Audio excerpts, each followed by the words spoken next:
Where's everyone going? Bingo?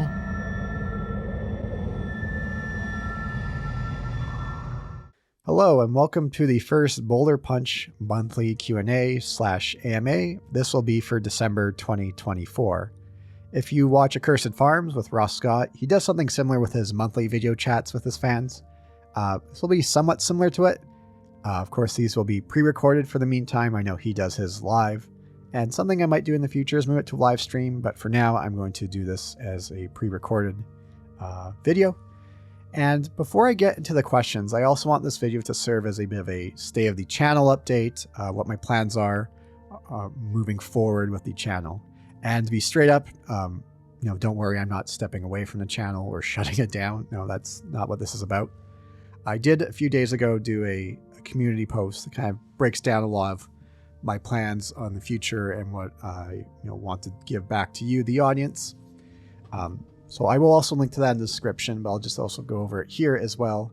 This isn't, I didn't want to make a clickbaity, we need to talk video, those YouTubers love to do, where they have their heads in their hands or something as they reach out to their audience. So I'm just going to do more of a summary about here. But to begin with, I want to give my heartfelt thanks for the support you've given the channel over time. I don't really say this enough, but your support means the world to me. You're a fantastic audience.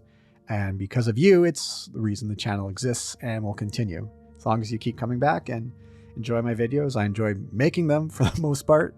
I'm more than happy to, show my thanks more. And whether you watch the channels, you're so focused, you throw it up on these second monitors, you're playing a game on the other, throw it on the background while you're folding laundry or doing your chores. You listen to my videos to help you drift off to sleep, which I've had a few comments mention that. I do feel there are better channels for that purpose as far as their voice goes, but I guess whatever floats your boat. I guess everyone is self-conscious about their own voice. But I do want to say from the bottom of my heart, I appreciate you for taking the time to watch these videos. So moving forward, I really want to give more back to you, the audience, and building a stronger connection with you, my fellow Boulder Punchers. I will respond to the occasional comment, although I'm doing more of that now, or post the occasional poll, but I do want to do more to create a better connection with you, the audience. So hence these monthly Q&As, which I'll get to the questions themselves shortly. And again, to be clear, I don't plan on becoming your internet dad. We're all aware of the dangers of parasocial relationships, but I just want to build a closer connection with you, the audience. It's because of through your support, the channel exists, and I want to do a much better job of showing my appreciation moving forward. And through this monthly Q&A, it feels like a great way of doing that amongst other ways. And another thing I want to touch upon as we move into the new year is when it comes to support of the channel and what I like to call Mr. Algorithm. I want to make the channel less vulnerable to the whims of Mr. Algorithm, aka the almighty algorithm. I'm sure you've all heard about it and how fickle it could be for YouTube, but it is what it is. Moving forward, there's still tons of games I want to cover, especially more in the oddball or obscure world of horror or horror adjacent games, stuff from, the 5th to 7th generation, DOS games. I'm quite curious in looking into a lot of those oddball Wii horror games that make use of the Wii remote or odd means of controlling the game with what the Wii was offering to developers. Games full of jank and oddities, but full of heart. And I would also like to cover more modern indie releases that deserve the spotlight in the horror realm. Now, with Mr. Algorithm, Mr. Gore, it's always a dice roll in how he'll treat videos. Sometimes he does well with them, he giveth, sometimes he taketh away. It is what it is with the YouTube algorithm. So I want to make the channel less dependent due to the algorithm's fickle nature moving forward by seeking more direct support from you, the audience. And this is, of course, where you insert your jokes about Darkside Phil being an e-bagger. Might as well address it while it's there. But if you do want to support the channel, the two best means, one through membership would be through Patreon. So until the end of the year, and I'll probably extend it till probably early 2025. Any of the tiers you join from as little as $1, there'll be 64% off the first month. 64%, of course, being after the Nintendo 64. So If you do join, you'll get early access to videos, you'll get credit shoutouts, periodic updates of what I'm working on. In the higher tiers, I will mention you at the end, your name by name in the closing credits. And also moving forward, I'll also be polling patrons on what games to cover in the future. I've already sent out one of things I might be looking into later January or February of next year.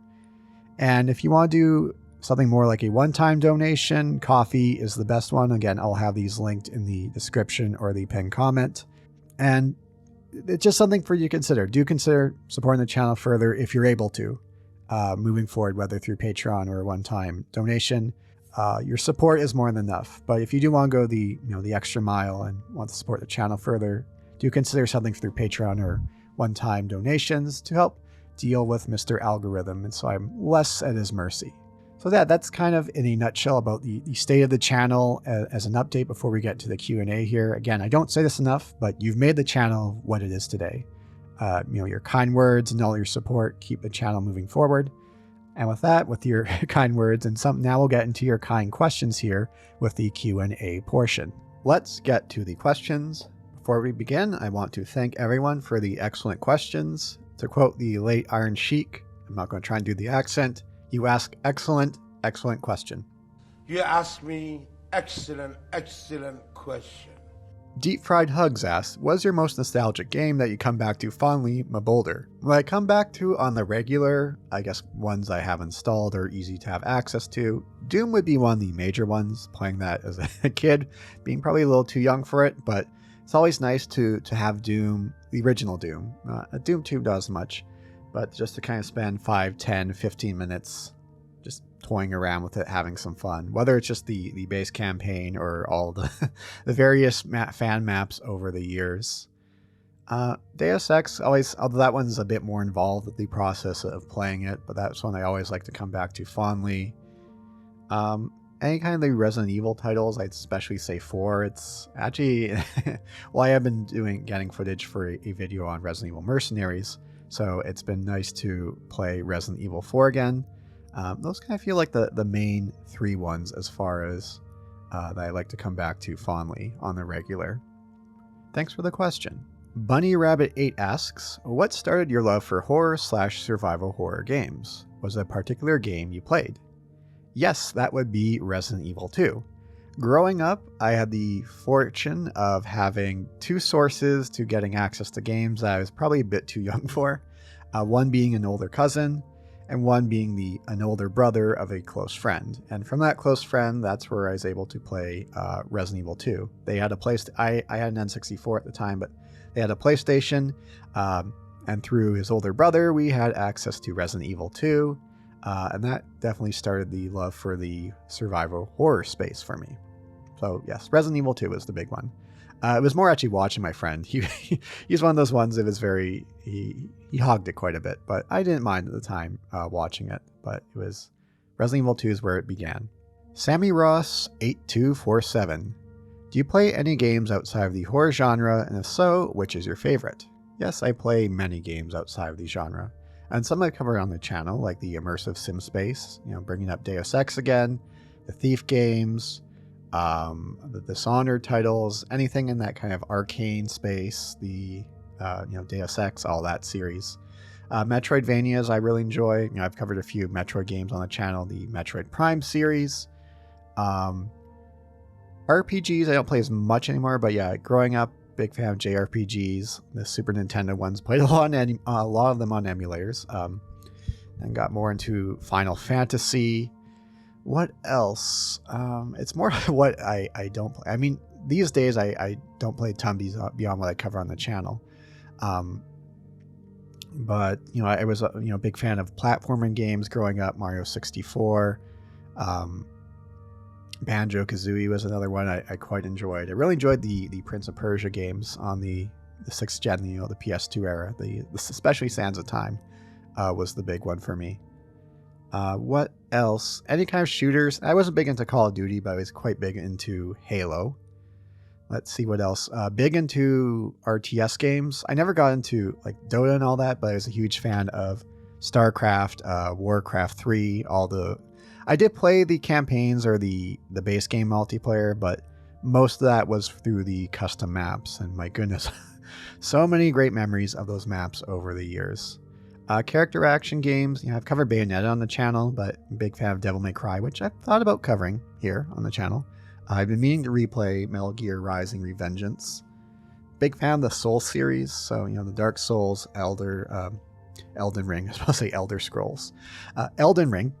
I played Sekiro for the first time. Well, completed it for the first time earlier this year, actually. I was a big fan of how that turned out. It's one of those games I've been meaning to beat for a long time.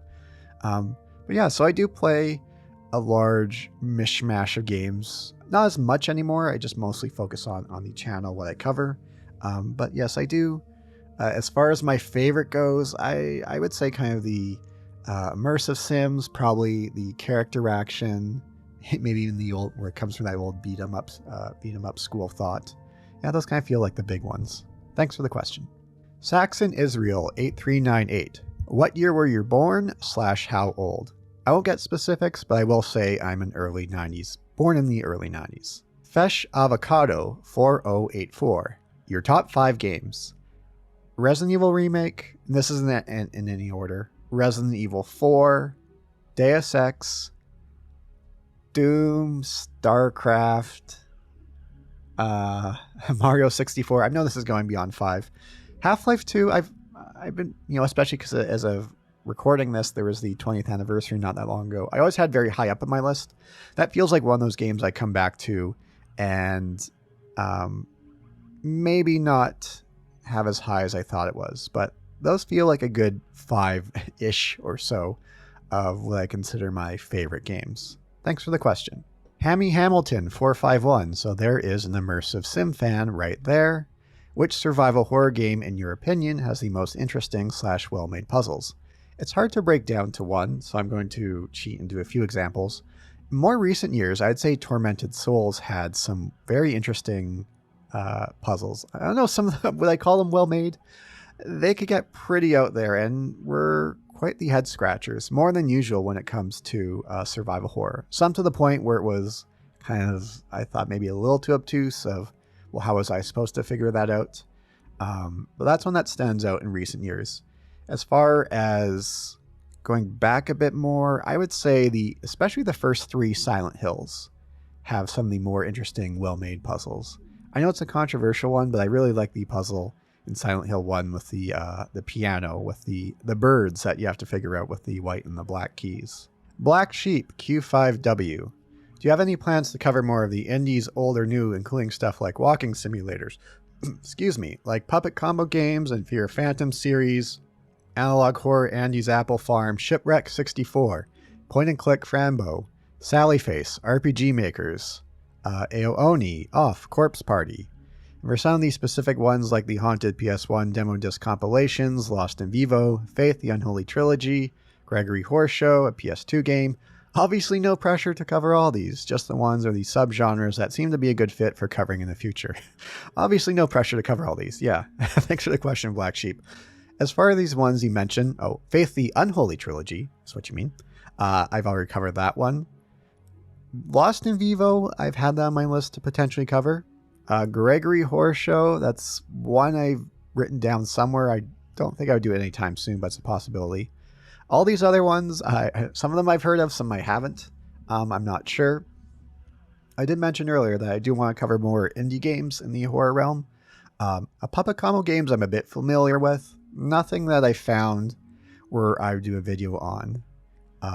Stuff around like RPG Maker based games, that could be kind of interesting. I've thought about it at some points, but nothing that's really jumped out to me. But never say never. Thanks for the question. Andrew Lynch 4488. What's a game that you subjectively think is a masterpiece, but objectively you see the flaws in it? For me, a prime example is Metal Gear Solid 5, or V. The main one that pops to mind would be Vampire the Masquerade Bloodlines. Very much a game held together by duct tape. I guess all games are in general, but especially that one, even with all the patches that have been done over the years, how much they had to rush together. Gameplay, it's okay and whatnot, nothing too special, but it's everything else about the experience, where it's, the writing, the atmosphere, the mood, the characters, the music, that really make it a masterpiece in my mind. I like to think of in this kind of realm, a lot of jank games can fall under this, stalker games, especially Shadow over Chernobyl. Fallout New Vegas is another one that really pops out of, very much a game held together by duct tape. A lot of the early Obsidian too, Knights of the Old Republic 2 as well. Games I consider, masterpieces, even though they have very glaring flaws. Some of it being around, the games weren't finished by the time they had to ship it out, or they tried to bite off more than they could chew. Even I guess you could say Deus Ex, like there's a lot of jank, and especially the original Deus Ex, in the way he could play it at points, but everything comes together to make what I consider a masterpiece. Thanks for the question, Andrew. Kirasu Mafuyu asks, your opinion on remakes in general. Do you think they end up burying the original game? In the sense that many times people end up talking about the remake than the original game. You could cover this however you want. I've made it clear in several videos I'm not really a fan of remakes. I can enjoy the games for what they are, but they've never really felt, beyond a few exceptions, where it's like, were they really that necessary? I have a lot of issues with the modern gaming space, and remakes is on there. It's just, I get it, budgets are higher and, they have to be more risk averse, but just kind of going back to that well just seems, I don't know. And, even to this day with, especially more recently, the Dead Space remake, I was still puzzled they didn't just do a remaster and test the waters first and then maybe do a remake on that. Just because of, how much time it takes. It's, as much as I enjoy the Resident Evil 2 remake, its impact on the industry these last several years has been, detrimental in what it's done as far as remakes go. And I guess for remakes, because it's very common in the horror space, it's not something I'm a big fan of. So, I see people, especially with the success, I guess Konami is considered a success monetary-wise for Silent Hill 2 remake. I see people going about, oh, what about Silent Hill 3 remake, Silent Hill remake, Silent Hill 4, what about this one, what about that one? It's just like, please stop. Like, I've talked about where, all this experience, especially let's say Capcom, these teams who have done the remakes the last few years, let them spread their wings, whether that's working on a newer title in the Resident Evil series, a spin-off title, or something original.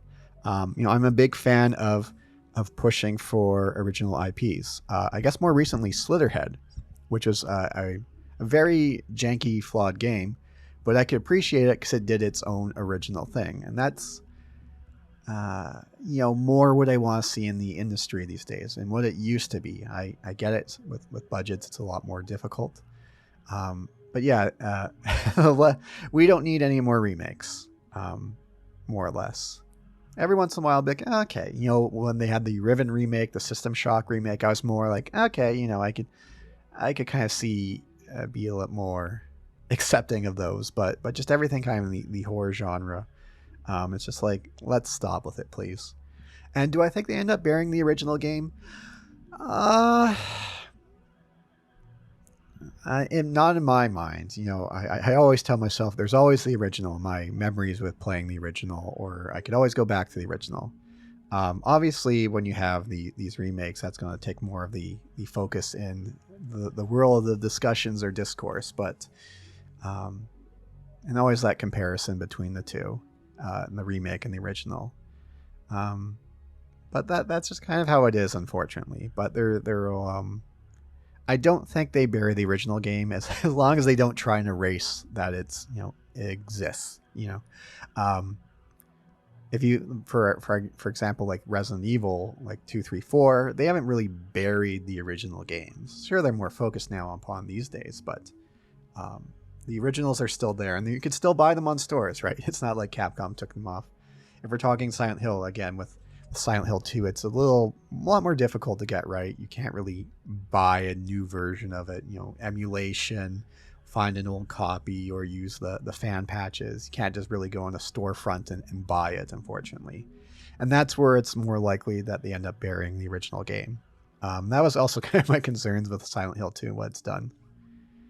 But hopefully that covered, you said you could cover this however you want. So hopefully, Karisu, that was the way I hope you enjoyed my answer to that. And anyone else on the topic of remakes. Thanks for the question. Rocky3650 asks, which games do you feel has aged better and worse throughout the decades? So I've brought this up a few times in my videos. Early 2D games can be a real crapshoot when, these games were just poorly made or they had super big difficulty spikes or whatnot. Especially kind of in that NES era, there was a lot of that. But then afterwards, they kind of got into the idea of how to make good 2D games, and those aged quite well.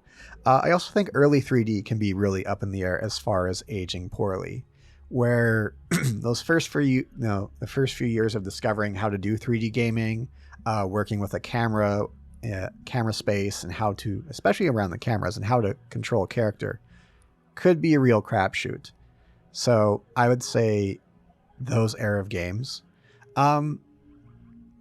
As far as aging worse, anything really in the last 10 years or so, which has kind of felt so a lot more generic, a lot of that over the shoulder, Last of Us style gameplay, for lack of a better term. I know it's not the only one, but it's been in so many large budget games, and those I just don't feel have really aged that well.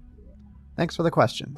Presmislaw Polak 93, hope I pronounced that right. What do you think about the state of modern AAA gaming? Well, that's a great question. As one who hasn't partaken much in recent years with it, but I do keep up with it. It is fascinating to follow it at a distance of what's been going on. Obviously, I think the big things are budgets are way too high. Team sizes, that's another big thing, is these team sizes are just bloated beyond belief. That one of those things that I think studios should really do moving forward is trying to move back to smaller team sizes, far less cooks in the kitchen. Live services, that's quite a interesting topic, and I could see what companies are trying, especially Sony, right? It's similar to how what's the term I'm looking for? Like angel investors or those investors who invest in startups. They have like 20, 30 startups they'll invest in, and pretty much all of them are going to fail. But that one that succeeds makes up for it and more. And I kind of think Sony's doing a similar thing with live services where they have, I don't know how many they have in development now, but they're just kind of throwing it out there. And some of them are going to fail, but the ones that succeed are going to make up for it and more. At least that's what their hope is. But who knows? It's really a case of everyone's trying to get that Destiny money. Especially Destiny seems to be that big live service title that seems to be doing the best, that everyone's trying to reach for, no matter how many times they try, which, instead of taking all those budgets, again, Concord, for example, how many smaller mid-budget titles could have been put into that? Other things about the state of modern AAA gaming. This year has definitely seen a lot of a lot of flops, where these games are being made for an audience that, a Twitter audience or people who seem to be positive these kind of things, but never actually play these games, stuff like, I don't know what the sales are, but, Dragon Age Veilguard, I guess Concord's another one, but there's just so many of these titles that I'm just wondering, who are they appealing to? Like people on Twitter who don't play these games. It's just one of those things where they're going after these audiences that don't really exist. So it's always funny to see something where it's more old school. I guess with the FromSoft, especially with like Elden Ring and whatnot, it's like, well, they just do their thing and they make a good game. In most people's minds, a good game, and they do well with it. It's funny to see these studios, Microsoft, Sony, whoever, these big publishers, just kind of hitting their heads against the wall of, maybe they might get, success, but they do all these things that seem to be counterproductive to making a quality game. And, especially with a whole bunch of studios closing down as of late. Obviously, I don't know how long it's going to take to feel those ramifications, but something does need to change. At least it seems that way, because it just seems like it's been like that for a number of years, where it's like we can't keep going like this. We can't keep going like this, and yet it still does. And these big publishers still push for it. But again, like I said, I don't play a ton of modern AAA gaming. So, but I do keep up with it more in the background of seeing what's going on. It's fascinating to see, especially in the West, just kind of these mistakes they make. Japan, they're a lot more reasonable, especially like, Capcom, I guess, is a big one I do follow with the, especially Resident Evil. But even then, yeah, they just do a lot of things that just is, I don't know. It just seems like there's going to be this big crash, but it never happens. And I guess in the case of, a lot of studios have shut down or they've cut their numbers, but it's like, how long can they keep pushing with this? When they wanted, again, especially around that live service, try and find that one success that'll make up for all these other flops, and they'll make up for it more. But it's like, why do this approach? Why not go back to something smaller budget, smaller teams, and be more happy with a more, maybe not the high profits, but maybe percentage wise, it'll be a lot better. I don't know. It's a silly thing. I think we could all agree with it, that it's a very silly industry. Especially what you see on my what I cover on the channel. It's like, I try and stay away from that, what I play or spend my time in, but it is fascinating to follow with what goes on. I don't have any great answers as far as how to fix things, because I don't work in the industry. Thanks for the question. Sierra 4 Actual, when will the video come out? Do you mean this video? Well, once I'm done recording and edit it together, then the video will come out. Thanks for your question, Sierra. Here's a question that's popped up, two similar ones popped up a couple times. Jubilu2141. What are some movies that you like? Are you into horror movies? And the whole circus asks something similar of what's your favorite horror movie, and if it exists, favorite video game based on, inspired by that movie. Great questions. If we're talking about the horror movies, I don't watch a ton, actually. Earlier this year, or for Halloween, I watched Suspiria, and that's one of my, I don't know if it's my favorite horror movie, but it's one of my favorites, and it's a fantastic movie. The original one. I actually haven't seen if we're talking remakes, I have not seen the remake of it, which I hear is quite a bit different. David Lynch could definitely get into that realm of horror in his work, and I'm a big fan of David Lynch. In particular, Mulholland Drive. Anyone who's seen Mulholland Drive, the scene I'm talking about the man behind the Winkies. The Winkies Diner is just one of those horror masterclasses of building dread and tension. Movies that I like. They seem like, I think when I think of some of my favorite movies, like I mentioned, like Mulholland Drive. Of course, some of the more basic answers: Lord of the Rings trilogy, the original Star Wars trilogy. Big fan of Goodfellas. That's one of my favorites. What else? Apocalypse Now. What other ones stand out in my mind? Heat. Heat's another one. Heat's a fantastic movie. Gosh. I'm here on the spot. Citizen Kane, I guess that's a basic bitch kind of choice, but it's held up over the years for good reason. Those are kind of the ones that pop out to mind. I haven't watched a ton of movies lately, but that's...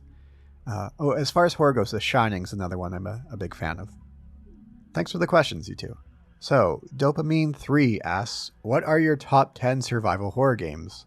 Also, I loved your videos on more obscure games like Illbleed and Blue Stinger. And I guess you could also include obscure game series underneath that. I am planning to do, as mentioned earlier, to do more obscure games on the channel. Top 10. Oh boy, that's hard to say. Oh boy. Which Resident Evils would be on that? A lot of them.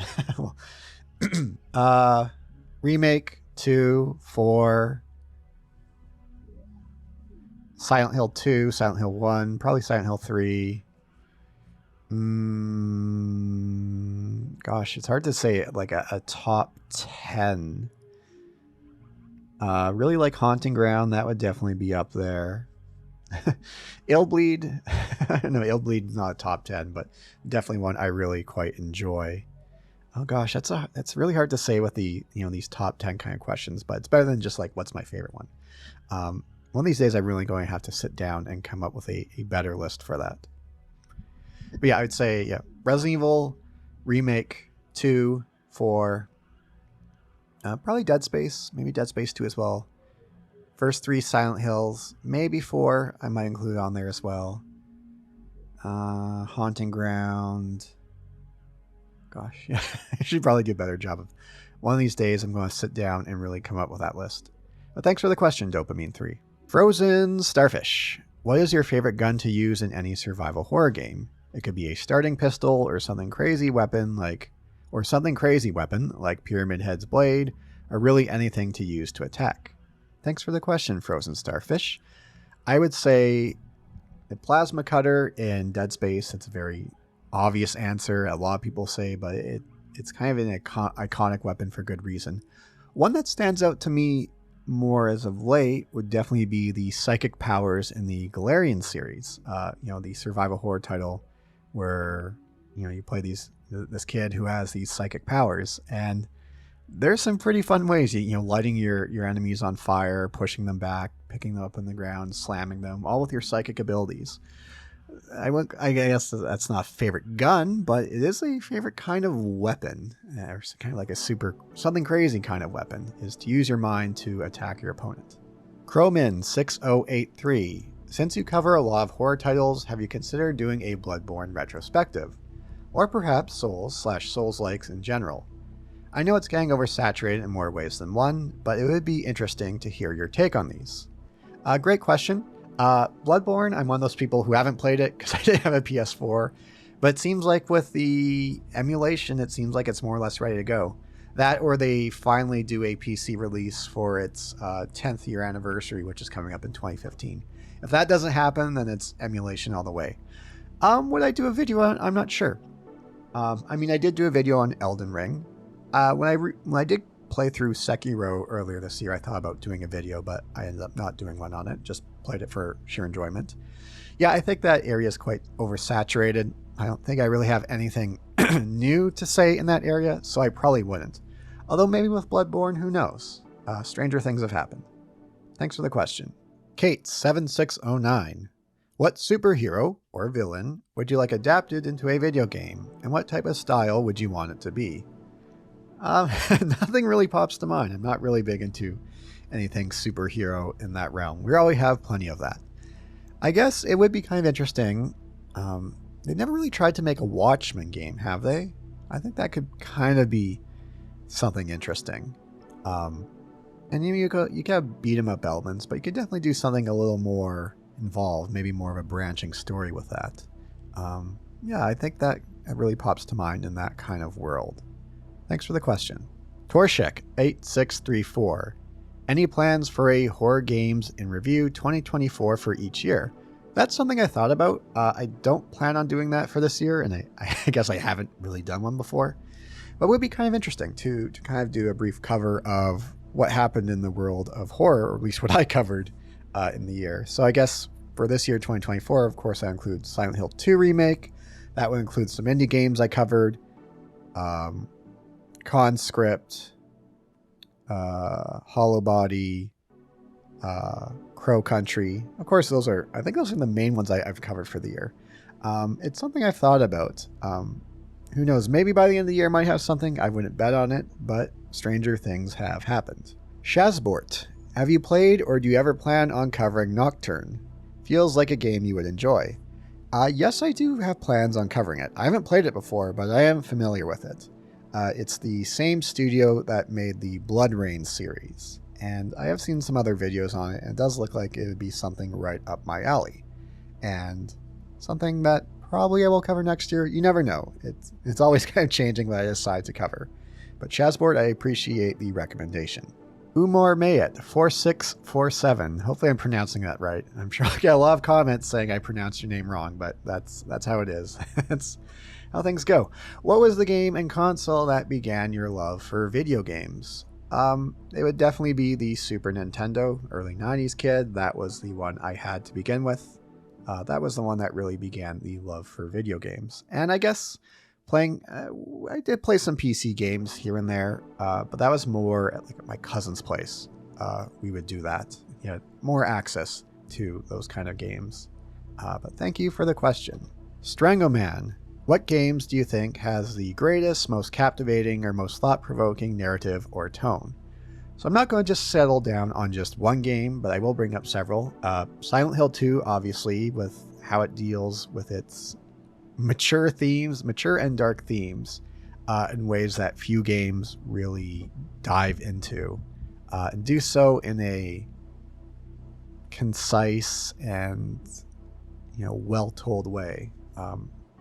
It's just something that there's reason for all these years later. People are still finding stuff to dissect from it.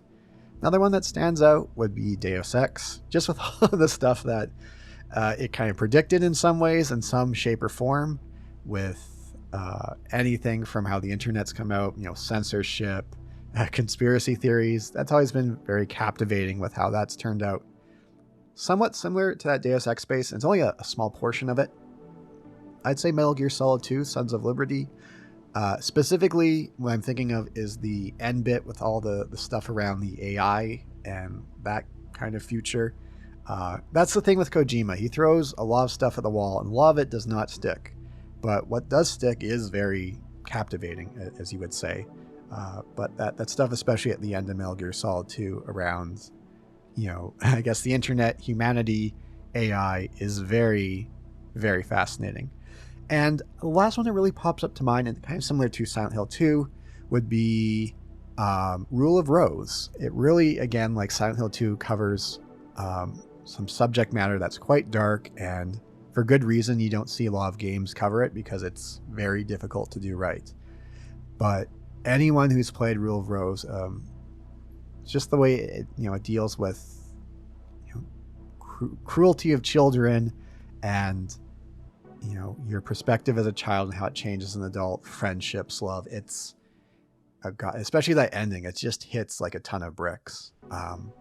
And it's one of those games that, again, the narrative's so good, it really makes up for how lackluster the game could be on the gameplay front.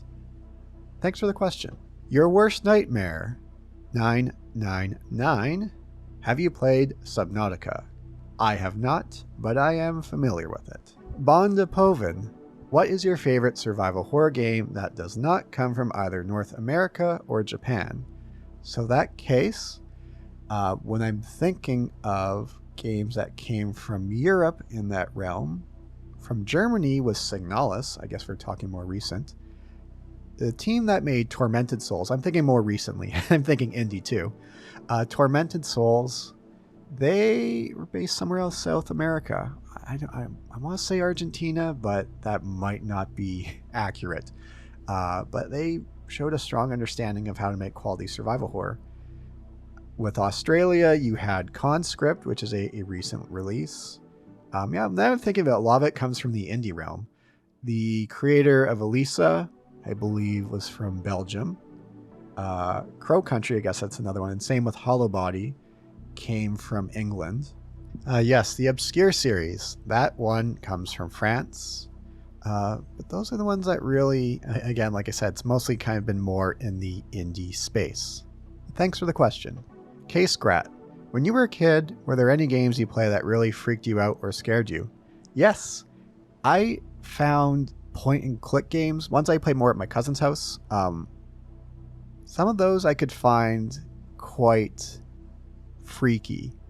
And some of those, I wouldn't say was missed, but there was a lot of those kind of, games where you play in the first person as, point and click puzzle games. Some of those could just have a really eerie atmosphere. And even to this day, I remember which one was it? Was it Myst 3, I want to say? Especially when you get near the end, there's this one guy who's just clearly, he's long past the point of sanity. And there's just something about the way that they just come up to you and look at you through that first person that's, I don't know, there's always something about that I always found kind of unsettling. So yeah, I definitely find, a lot of that point and click world could, whether it was, first person or otherwise, could really unnerve me as a kid. I don't know what it was about them, but thanks for the question. Tristan Jones, 7682. Have you ever played Doom or any games using the build engine like Duke Nukem 3D or Blood? Yes, Tristan, as I mentioned earlier, I did play quite a bit of Doom. Same with Quake as well. As far as build engine games go, Duke Nukem 3D, I remember having the shareware for it. So was it like that first episode I played quite a bit? I don't know if I've ever really sat down to play the other episodes. Maybe I should really do that. Blood, I remember playing at like a computer store back in the day. I think I played it once at, again, that friend who had an older brother. I do recall watching it, but I didn't really delve much into Blood beyond that. Shadow Warrior, I think that's another one of those build engine games. I think it's one of those things, again, where maybe I played it at a computer store, but that was about it. Anything more in the recent years, Ion Furies, I have not played those, but I've heard good things about them. Tenacious Investigator 4940, what's your favorite console gen? This is something I've brought up several times in my videos, but the 6th generation, so that's the PlayStation 2, the Dreamcast, I guess, falls under that too, the Xbox, the GameCube era.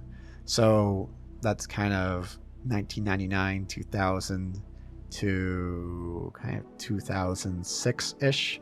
I feel that at that point there was that great graphic fidelity leap, but they still had strong sense of art direction.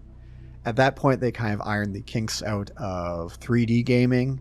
So that was that era, and budgets were still reasonable. So that's where you got to see all these incredible games, all these off-the-wall games that have, over the years, kind of grown to have these great reputations.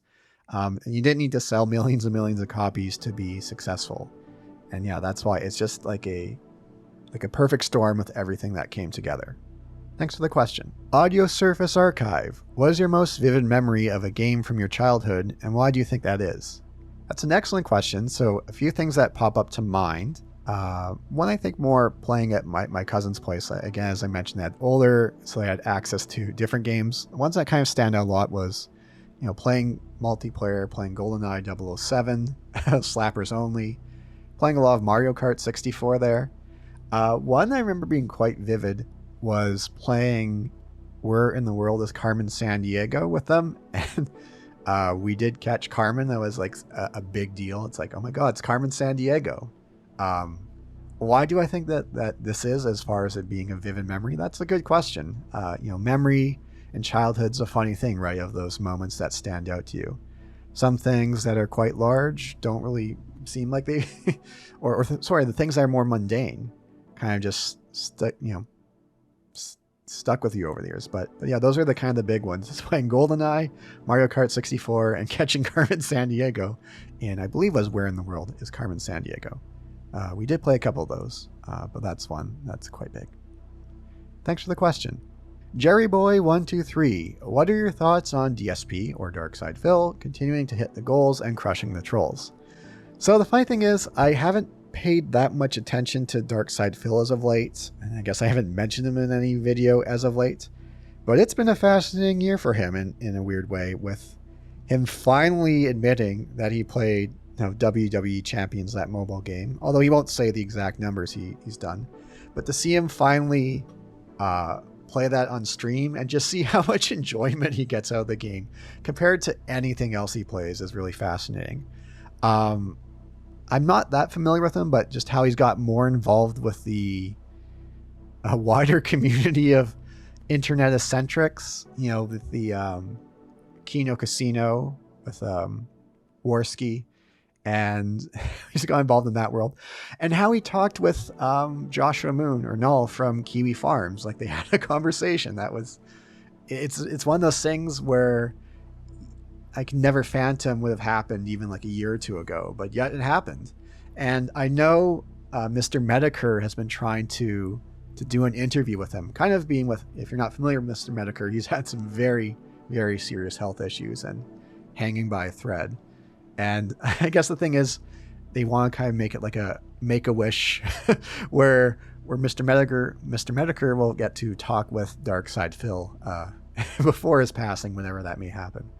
But yeah, I guess that's the world with Darkside Phil. I've seen he's upgraded some equipment or PCs and seems to have real struggles with that. I mean, that's always something with Phil, right? He's always going to have someone who gives him enough money to continue, whether it's one or two or very small group of whales.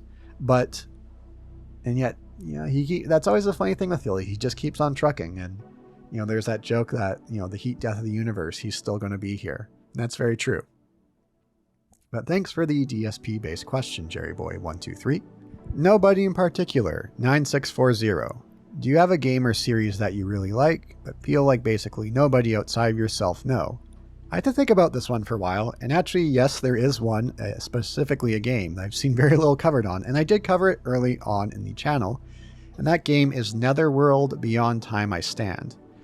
This was a canceled game by Irrational Games with Ken Levine directing it, and it had this weird history where eventually it got bought otherwhere, or someone, I think it was like in India, bought the rights to the game, and then eventually came out in Europe, and then the game was initially called The Lost, and eventually became Netherworld Beyond Time I Stand. And the best way of describing it, it's like American McGee's Alice, I'd say, just the way it plays and everything. But I was quite a fan of it. It was kind of interesting how it takes a lot of elements from the Divine Comedy by Dante, specifically the stuff around the Inferno. And I would recommend watching my video on it. It goes into more of why Irrational Games decided to shelve it, and then how eventually this group in India ended up buying it. It's a very fascinating thing, and I guess there's very little out there on it. So if that's a game that's basically nobody outside myself knows about, it's definitely one of the more obscure ones. Thanks for the question. Finish Hunter. Why were you so harsh on Silent Hill 2 Remake? Great question. I know that video has been quite controversial. I think the thumbs up to thumbs down, something like 70-71%. Whenever you hit below, I guess, 95, 93, 90%, obviously there's something controversial about the video. I stand by what I say about it. It was just too long for what it needed to be. Just very much felt like it was bloated out. Just substandard, generic gameplay. A lot of the story elements lost the subtleties of it. And there was good work in it. As I mentioned, I did think they did a pretty good job with the interconnected elements of the dungeons, or I guess levels, the apartments, the hospital. There was good work in the game, but it just suffered from excessive padding and bloating that, and I guess also I was harsh and was because I do have high standards for, Silent Hill 2 and what it was. And, when I look at some of my reviews in the past, like Resident Evil 4 Remake, if we're doing another comparison about remakes, I was pretty generous of, not as much anymore, but, it didn't really bloat out its runtime. I think if they really kept the game, that was by far my biggest issue was the bloated runtime. Is if they kept things more in line with the original, I would have far less issues with it. And if anything, I think that's the bigger issue than the story elements that kind of lost its luster. But I'm kind of curious to see long term if people really change their mind on the game. That's something I've curious to see, but I do stand by what I said about the game itself. And if it's harsh, that's I guess that's what it is. I did get a lot of comments saying people agreed with me, they viewed it the same ways. People said I was out to lunch with it, but a lot of the interesting ones were people who did not agree with me, but saw where I was coming from, and that to me is the most important thing. Is you might not agree with what I said, but as long as you could understand of my reasoning behind it, that's what matters. But yeah, it was kind of interesting to see its response. I knew it was going to be controversial, but I guess long term we'll see how people feel about it. It could change, it might not. I don't think my opinion's going to get better about the game as time goes on. But very good question. Yeah, that is very true. It's Silent Hill 2 Remake was a game I was quite harsh on. Thanks for the question. Arm Plumber. Have you heard of the rumored Resident Evil 9 leak? I have read a bit of it. I won't go into it here, but I do remember reading the Resident Evil Village leaks and thinking, this sounds weird. I wonder how it's actually going to turn out. And those leaks, I think, turned out to be pretty much what happened. So I am kind of staying away from a lot of the more major details about the Resident Evil 9 leak. I guess, they said Jill, Leon will be back. I mean, at this point, it really feels like they need to get them in one final time, give them their send-off, and leave things be. I mean, they could have kind of done that with Resident Evil 6 in a way, but they didn't. The stuff with, especially Chris or Piers. It felt like it was going to be a nice, natural handoff, but it wasn't. But, at the meantime, I'll keep away from what's being said about the Resident Evil 9 leaks. But you never know. Curiosity killed the cat and might get the better of me. Thanks for the question. Buggy Boy 2849. If Shodan suddenly becomes your mommy, who do you want to be your daddy? So if we're talking AIs and that front, I'd be curious about the Morpheus AI from Deus Ex as my daddy. That's the one you could find, what's the guy's name? Everett, part of the Illuminati. You could find that hidden behind that one wall, and you can have this conversation with Morpheus, this AI. That's in a game full of memorable conversations. That one that he has with JC is one of the best, and ones that really stand out to me. So I guess that would be a potential daddy choice. I'm thinking of other game AIs. Yeah, probably something from the Deus Ex world, and I think Morpheus would be an interesting one. Thanks for the question, Buggy Boy. Angurius4307. Would you be willing to do a video on The Last of Us? Good question. I don't think I would. My thoughts on The Last of Us is I did play it, I guess a couple years after it came out. I had access to a PS3, I guess at the time, which I didn't before. I was pretty much strictly PC or 360. But I do recall I did enjoy it. I don't know how I'd feel about it now, and how many games basically have played like it since. Especially when I'm thinking now on the channel, when I did my Alone in the Dark video, Alone in the Dark 2024, and I guess even Silent Hill 2 remake. Yeah, they just play so much like The Last of Us, which of course, takes influence from other things, but, it's a good story and everything, but the negative impact that game has had on the industry, and then what happened with, Last of Us 2, that was fascinating to follow when that's kind of the early days of COVID, right? And that leak happened, and kind of following that, all the memes that came about it, it's like, wow. But I guess to answer your question, Angurius, I don't plan on doing a video on The Last of Us. Never say never. Just a frickin' rock. Not a boulder, but a frickin' rock.